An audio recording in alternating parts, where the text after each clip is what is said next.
What is up, YouTube? This is ThePikaWu here, bringing you another black and white Wi-Fi battle. This one is against CasadorPerfect. Really awesome guy. Definitely check him out. I believe he has this exact same battle posted on his side as well. So I'll put a link to that in the description. But let's get right into this battle. He's going to lead off with a Bronzong, and I'm going to lead off with a Rotom Wash form. And I thought this Rotom Wash form carried Volt Switch, so I just pressed the electric type move without even looking at it. And it turns out that I carried the wrong Rotom, so that really sucks. I made a huge mistake early on, but I do have to play around it. At this point, second turn, I'm not going to switch out because I want to scout if he carries the dual screens. So that's why I went for the Will-O-Wisp to burn him and cripple his attack stat, so his Gyro Ball wouldn't be as threatening. But he ends up going for the Thunder Wave instead of, pulling off some screens. And at this point of the battle, I didn't know Thunder Wave is actually illegal on Bronzong, so I'm totally fine about him paralyzing me because it didn't really affect the outcome of the battle that much. But I know he's going to switch because he can't touch me with his Bronzong, so I pull off the double Will-O-Wisp, and it hits a Dragonite, which is absolutely perfect because it's going to break his multi-scale ability if he's one of those multi-scale variants, and if he's a physical variant, it's going to have his attack. So that is absolutely perfect. But at this point, I thought he might have been a Mixed Knight because he brought it in against a Rotom Wash form, which I thought the Will-O-Wisp was kind of obvious, so that's why at that point of the battle, I thought he was going to be a Mixed Knight, so I brought in my Blissey to take a predicted Draco Meteor. But he ends up being Choice Banded looking at that outrage damage, and wow. Dragonite, even after the burn, does so much damage. This is a bulky Jirachi. This is my Choice Specs one, by the way.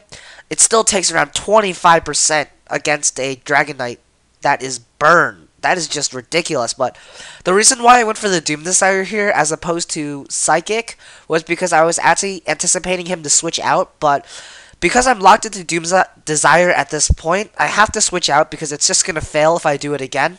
So I bring in my next bulkiest thing, which is my Gliscor to take the Outrage. Unfortunately, he doesn't get confused, and that does a lot of damage against Gliscor. Wow, I wasn't expecting that at all. That did around 45% after Stealth Rocks. That is ridiculous. But at this point, I don't want to take another Outrage with Gliscor, so I go into Jirachi to take it. Hopefully, he gets confused, but I guess he breaks through twice, which kind of sucks.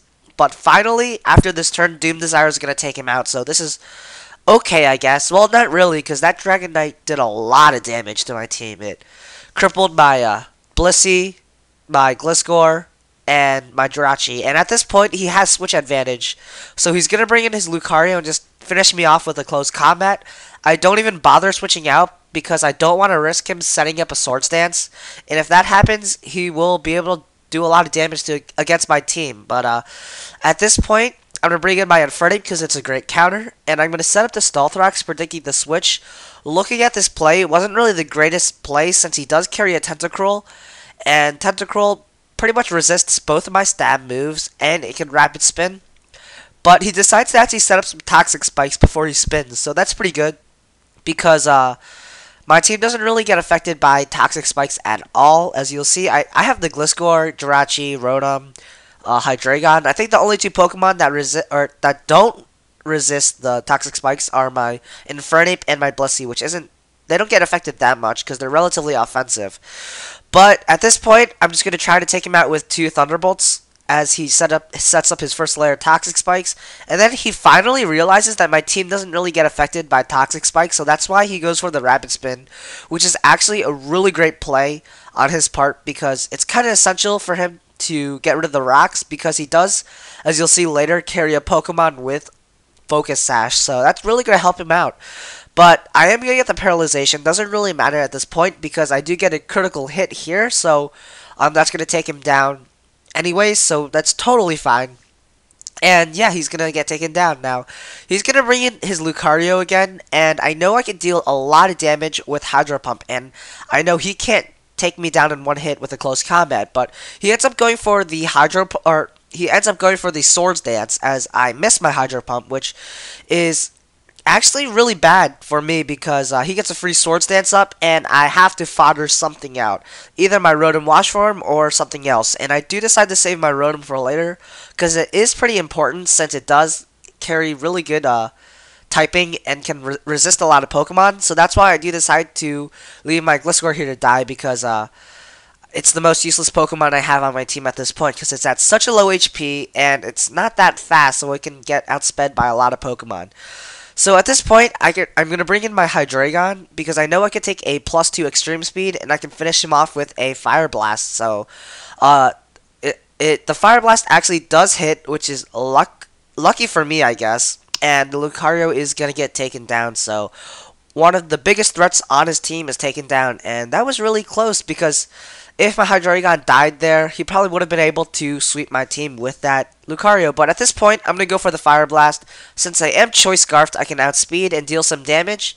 Unfortunately, I do miss, and that's going to cost me because Gengar is that Pokemon with the Focus Sash. So, yeah, I'd have to, hit him twice to actually take him down. So he's going to go for the Shadow Ball against my Infernape, and I was kind of surprised that I'm actually going to live it. And I am going to pull off an Overheat, but yep, I miss again, so ugh. And yeah, I actually had this battle quite a while ago, like before I actually went on vacation, and that was a time where my luck wasn't really the greatest, and yeah, I was on my bad luck spree. But at this point, he's gonna miss his Focus Blast, which is, I guess, okay. Doesn't really make up for the 2 misses because this Gengar should have been dead, but I am gonna get that Soft Boiled off, which is pretty good. And then I'm just gonna go and proceed to deal some damage with a Fire Gem boosted Fire Blast. And yeah, this is my Blissey with the Fire Blast and Fire Gem combination to get rid of those Ferrothorns and Excadrills and all those weird, annoying Sandstorm Pokemon. But yeah, that's going to deal a lot of damage to Staraptor. Doesn't quite take him out, which is unfortunate. And he's going to take me out with a close combat. So all I have left is a Rotom Wash form. And I know I could take down the Staraptor with the Rotom Wash form, but he will be able to take down... Well, I believe he will be able to take me down with his last Pokemon. So yeah, that will be the game. So, good game, CasadorPerfect. I end up actually just getting paralyzed here, so he is just going to take me out with the Staraptor instead of his other Pokemon, which I believe is his Gengar. And yeah, that will be the game, so I hope you guys enjoyed the match. Sorry guys for not posting for a while. It's been like a week. And yeah, hope you guys enjoyed. Be sure to leave a comment if you guys enjoyed, or a thumbs up to help support this channel. The reason why it's really important to help me thumbs up this video is because I've been pretty inactive for quite a while, and I want to see how many people are still watching my videos. So, yeah, if you guys could, take the 2 seconds out of your time just to, leave a silly comment or a thumbs up or just a reaction. Anything is cool by me. And, yeah, this is ThePikaWu. Thank you for watching my video, and peace out, guys.